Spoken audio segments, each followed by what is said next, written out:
It began with a call. On the morning of May 11, 2025, in Callispel, Montana, a chilling 911 call came from a home in the Silver Brook Estates neighborhood.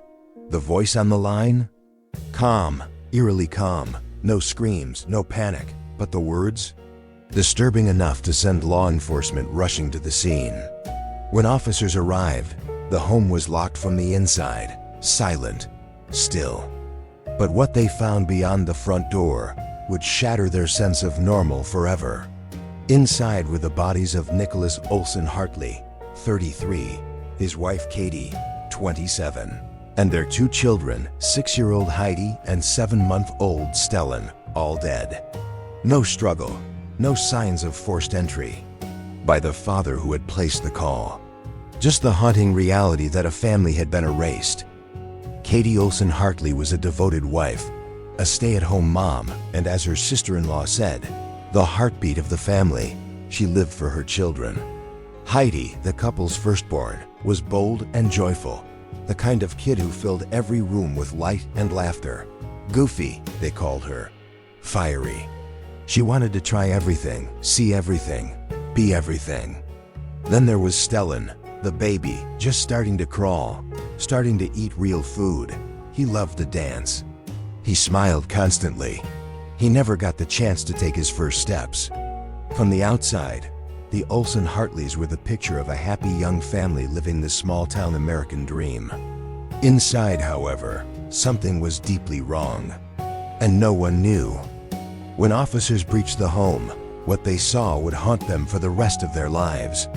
Every room told the same story. No struggle, no resistance, just stillness. The weapon, a single firearm, was found near Nicholas.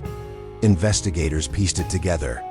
Nicholas had shot his wife and children, then called 911, and finally turned the gun on himself. There was no note, no history of violence, nothing in his background to explain this massacre. But forensic psychologists reviewing the case began to see familiar signs. This wasn't just violence. This was a mental health collapse. A quiet crisis that ended with 4 lives lost, and no one left to explain why. Callispel, Montana, a peaceful town near Glacier National Park, surrounded by forests and family values, had never seen anything like this. The tragedy shattered the illusion of safety, but this wasn't an isolated incident. Just one day earlier, in Dawson County, Nebraska, another family was destroyed. Jeremy K.O., a 42-year-old father, stabbed his wife Bailey and their 2 teenage sons, Hudson and Asher, before taking his own life. Bailey had begged for help. She started a GoFund, pleading for psychiatric treatment.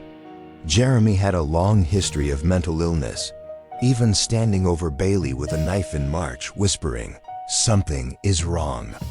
Both men had mental health issues. Both families had tried to intervene. Both systems failed.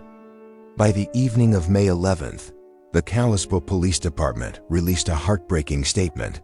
Nicholas Olsen Hartley had murdered his wife and children before taking his own life. But it wasn't just a press release. Officers were shaken. Counselors were brought in. The scene had broken even the most seasoned first responders. A GoFund was launched to support Katie's grieving family, her parents, sister, and brother-in-law, who now had to plan funerals instead of playdates. Donations came in fast. So did the prayers. But no amount of support could fill the space left behind in that house.